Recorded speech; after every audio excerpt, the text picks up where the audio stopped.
Mga kasahod, meron ako ditong 1,500. Ipapamigay ko ito sa mga solid followers ko. Mga kasahod, isisiksik natin dito. So, sa may puno ng kahoy. Dito natin ilalagay. Tapos tatakpalan lang natin ng ano, ng bagol ng niyog. Paunahan na lang sa mga solid followers. Alam niyo naman siguro yung lugar na to.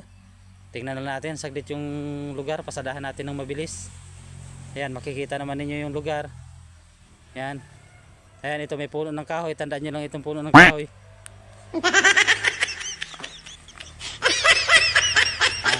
Change location tayo mga kasahod. Hanap lang ako ng ibang location.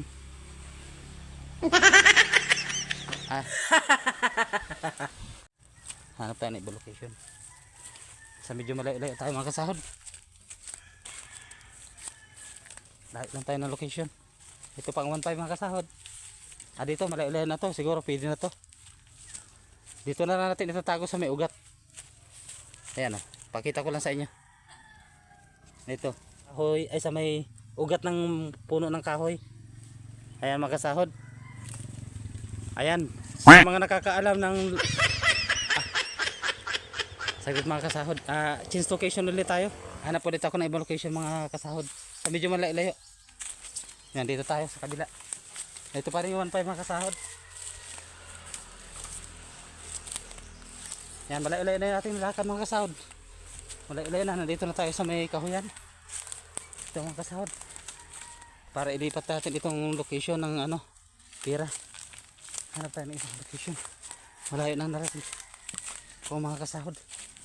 Ito na. Dito, pwede na siguro dito. Medyo malayo na to. Yung mga nakakaalam ng lugar nito mga kasahod. Dito nyo na lang po, paunahan na lang sa mga kasahod followers. Paunahan na lang kayo sa 1.500. Yan, dito natin ilalagay sa ano para madali nyo makita sa may sanga ng puno.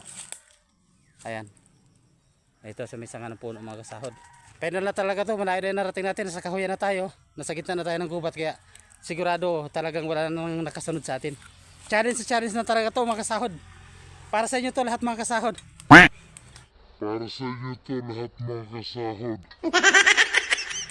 Ay. Ano na lang muna tayo mga kasahod. Kukunin ko na lang ulit mga kasahod yung pira. Change location na lang ulit tayo mga kasahod.